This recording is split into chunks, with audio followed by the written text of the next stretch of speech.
బడుగు బలహీన వర్గాల వారు కూడా సంతోషంగా ఉండాలనే సంకల్పంతో నారా లోకేష్ యువజన ఫౌండేషన్ నిరంతరం కృషి చేస్తోందని రాష్ట్ర అధ్యక్షుడు మండపాక సుబ్బు అన్నారు. నారా లోకేష్ యువజన ఫౌండేషన్ రాష్ట్ర కమిటీ హరీష్ స్పోర్ట్స్ ఆధ్వర్యంలో ఫౌండేషన్ రాష్ట్ర అధ్యక్షులు మండపాక సుబ్బు, రాష్ట్ర vice president Cherukuri Sairam Varma, Harish sports అధినేత తలాటం హరీష్, ప్రతిపాడు ఫౌండేషన్ అధ్యక్షులు అడపా జగదీష్ కుమార్ సహకారంతో పేదలకు దీపావళి కిట్లు, పేద విద్యార్థులకు ఉన్నత విద్యా నిమిత్తం నగదు సాయం, అన్నా ఎన్టీఆర్ జనార్దన్ క్యారేజీలో 1242వ రోజు చికెన్ బిర్యానీ పంపిణీ చేశారు. ఈ సందర్భంగా సుబ్బు మాట్లాడుతూ పేదల ఇళ్లలో కూడా దీపావళి వెలుగులు నింపాలని బాణసంచి ఇవ్వడం జరిగిందన్నారు. సీఎం చంద్రబాబు సంక్షేమం, అభివృద్ధి చేస్తూ రాష్ట్రాన్ని అభివృద్ధి ప్రదంలో నడుపుతున్నారన్నారు.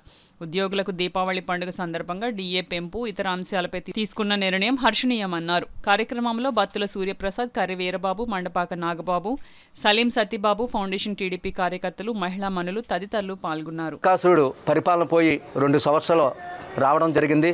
మరి నారా చంద్రబాబు నాయుడు గారి నాయకత్వంలో ప్రతి పేదవాడికి ఈ 6 పథకాల ద్వారా ఎంతోమంది అభివృద్ధి పొందుతూ మరి దేశంలోనే ఆంధ్రప్రదేశాన్ని మహోన్నతమైన రాష్ట్రంగా తీర్చిదిద్దడంలో నారా చంద్రబాబు నాయుడు గారు, నరేంద్ర మోడీ గారు, పవన్ కళ్యాణ్ గారు, నారా లోకేష్ గారు, టీడీ జనార్దన్ గారు, మన సిటీ ఎమ్మెల్యే వనమాడి కొండబాబు గారు, దాట్ల బుచ్చిబాబు గారు పేరు పేరున నా హృదయపూర్వక అభినందనలు తెలుపుతూ మరి పేదవాడికి ఎప్పుడూ తెలుగుదేశం పార్టీ అండగా ఉంటుందని మరి గత 1245 రోజుల నుంచి ఏకదాటిగా పేద ప్రజలకు ఉచిత భోజనం అందిస్తున్న నా కుటుంబ సభ్యులకి, ఫౌండేషన్ సభ్యులకి, రాజకీయ నాయకులకి, మహిళామణులకి పేరు పేరున మరొకసారి దీపావళి శుభాకాంక్షలు తెలుపుతూ, అదేగా మా సోదరి మరి వాళ్ళ భర్త సరిగ్గా లేకపోవడం వల్ల పిల్లలు మంచి చదువులు చదువుతూ మరి చదవడానికి కొద్దిగా డబ్బు కొరత అయ్యి ఉండడం వల్ల మన ఫౌండేషన్ ద్వారా అండగా ఉంటా ఉన్నాం. అదేవిధంగా మరి నారా చంద్రబాబు నాయుడు గారు, నారా లోకేష్ గారు కూడా ఈ ఇద్దరు అమ్మాయిలు కూడా మా వంతుగా తర్వాత లోకేష్ గారు కూడా ఈ విషయం తెలియపరిచి వారికి చదువులకు అండగా ఉంటామని కోరుకుంటూ జై తెలుగుదేశం. నా పేరు దుర్గా కుమారి అండి.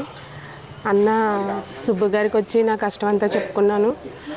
నా ఆర్థిక పరిస్థితి అసలు బాగోలేదండి. నా భర్త ఒక 3 సంవత్సరాల బట్టి నుంచి సరిగ్గా లేక నేను బిడ్డను చదివించుకోలేకపోతున్నానండి. ఇలా అన్నగారికి వచ్చి చెప్తే మా ఫౌండేషన్ ఉందమ్మా, లోకేష్ గారికి నేను తెలుపుతాను, బిడ్డలకి సాయం చేస్తారు, చదువులకి నీకు ఆర్థిక పరిస్థితికి కూడా మేము చూస్తామని చెప్పారండి. బిడ్డ పెద్ద పాప ఇప్పుడు డిగ్రీ ఫస్ట్ ఇయర్ అండి, చిన్న పాప ఇంటర్ సెకండ్ ఇయర్ చదువుతుందండి. ఇంకా చదివించాలని నా కోరిక. అన్నగారు ఏమైనా సాయం చేస్తారని నేను ఇలా వచ్చి నా కష్టం చెప్పుకున్నానండి.